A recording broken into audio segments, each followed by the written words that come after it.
آگے مولانا کچھ کلام ابلیس کے بارے میں لکھتے ہیں کہ ابلیس توحید پرست تھا۔ فرماتے ہیں آج بھی توحید پرست ہے، اس نے کبھی بھی اللہ سے یہ نہیں کہا کہ میں تجھے نہیں مانتا۔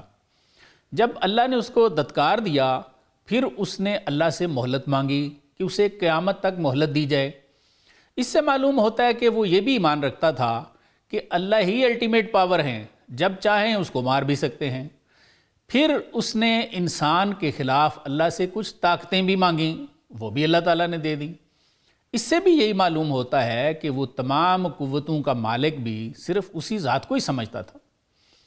مولانا ان اشعار میں جو ہم آج کے پروگرام میں شامل کر رہے ہیں ہمیں یہ سمجھاتے ہیں کہ ابلیس کا مقام کیا تھا اور اس کی غلطی کون سی تھی جس کی وجہ سے وہ اس مقام سے گر گیا۔ آئیے مولانا کی زبان سے ہی سنتے ہیں۔ مولانا لکھتے ہیں 100,000 سال ابلیس لعین، فرماتے ہیں بھئی لاکھوں سالوں تک ملعون ابلیس بود از ابدال و امیر المومنین، فرماتے ہیں ابدالوں میں سے تھا اور امیر المومنین بھی تھا۔ پنجہ زدبہ آدم از نازی کے داشت، مولانا فرماتے ہیں کہ اس نے غرور اور تکبر سے آدم علیہ السلام کے ساتھ پنجہ آزمائی کی، گشت رسوا ہم چو سرگیں وقت چاشت، اور فرماتے ہیں ایسے رسوا ہوا جیسے پاخانہ چاشت کے وقت ہوتا ہے۔ چاشت کا وقت ہمارے علماء لکھتے ہیں کہ سورج نکلنے کے کوئی 20 یا 25 منٹ بعد شروع ہو جاتا ہے، یعنی اس وقت اچھی روشنی ہو جاتی ہے۔ مولانا فرمانا یہ چاہ رہے ہیں کہ اچھی روشنی میں جیسے ہر شخص پاخانے سے نفرت کرتا ہے، ایسے ہی ہر شخص اب ابلیس سے نفرت کرتا ہے، اور اس کے پیچھے فرماتے ہیں کہ ایک ہی وجہ تھی، اور وہ وجہ کیا تھی کہ اس نے آدم علیہ السلام سے پنجہ آزمائی کی علیہ السلام۔ آگے مولانا لکھتے ہیں آدم کے عبود بے مثل و فرید، فرماتے ہیں کہ آدم علیہ السلام بے مثل تھے اور یگانہ روزگار تھے، دیدہ ابلیس جز تین نہ دید، لیکن فرماتے ہیں ابلیس کی آنکھ نے مٹی کے علاوہ اور کچھ نہ دیکھا۔ آگے مولانا ہمیں سمجھاتے ہیں کہ یہ واقعہ جان کے اب آپ کو یہ سمجھ آ جانی چاہیے کہ ابلیس کی غلطی کیا تھی، اور یہ بھی پتہ چل جانا چاہیے کہ ابلیس کی سنت کیا ہے۔ مولانا لکھتے ہیں ہر کے آدم را بدن دید اور امید، فرماتے ہیں جس نے آدم کو ابلیس کی طرف صرف مٹی ہی سمجھا وہ بھاگ گیا، ہر کے نور معتمن دید او حمید، اور فرماتے ہیں جس نے آدم علیہ السلام میں امانتاً رکھا ہوا اللہ کا نور دیکھا وہ جھک گیا، اس نے تعظیم کی۔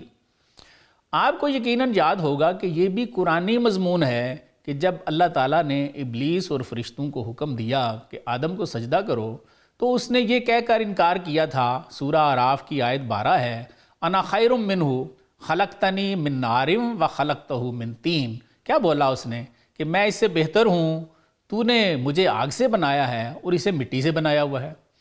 مولانا فرماتے ہیں کہ یہ آدم کو مٹی ہی سمجھا اور وَنَفَخْتُ فِيهِ مِن رُوحِي والا خدائی فرمان نہ سمجھ سکا، جس کا ترجمہ کیا ہے کہ جب میں اس میں اپنی روح پھونک دوں یعنی آدم علیہ السلام میں، تو تم سارے اس کو سجدہ کرنا۔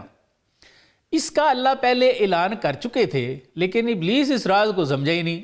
مولانا فرماتے ہیں کہ اولاد آدم میں بھی کچھ لوگ ابلیس کی طرح انبیاء اولیاء کی باطنی نعمت کے راز کو سمجھتے ہی نہیں ہیں، اور ابلیس کی طرح اپنے آپ کو ان سے بہتر سمجھ کر ان سے جھگڑا کرتے رہتے ہیں اور ان کی بے ادبی کرتے ہیں، اور اللہ تعالیٰ بقول مولانا پھر ان کو اس جہان میں ابلیس کی طرح رسوا کرتے ہیں۔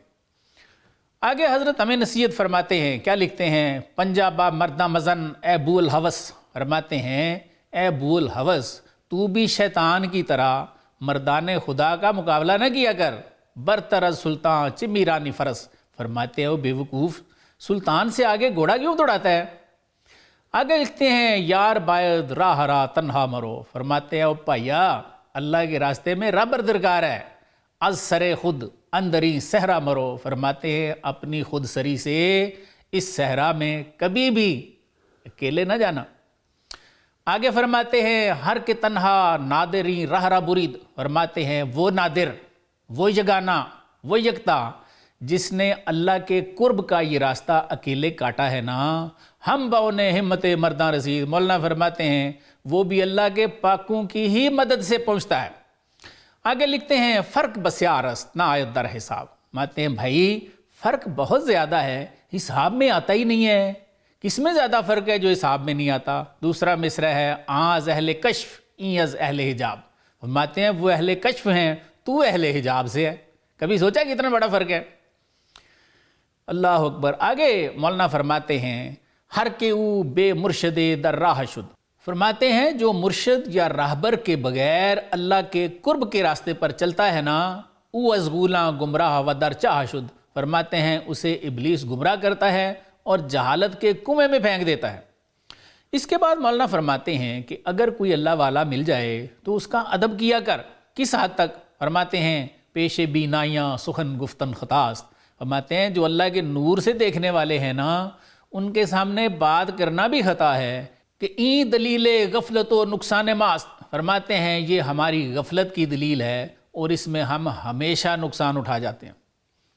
اس کے بعد مولانا بینائیوں کے آگے بات کرنے پر ہمارے نقصان کی ایک مثال دیتے ہیں کہ ایک کاتب وحی نے حضور صلی اللہ علیہ وآلہ وسلم سے پہلے آیت پڑھ دی اور کہا کہ مجھ پر بھی وحی نازل ہوتی ہے، اور اسے نہ صرف وحی لکھنے کے منصب سے دستبردار ہونا پڑا بلکہ وہ مرتد ہو گیا۔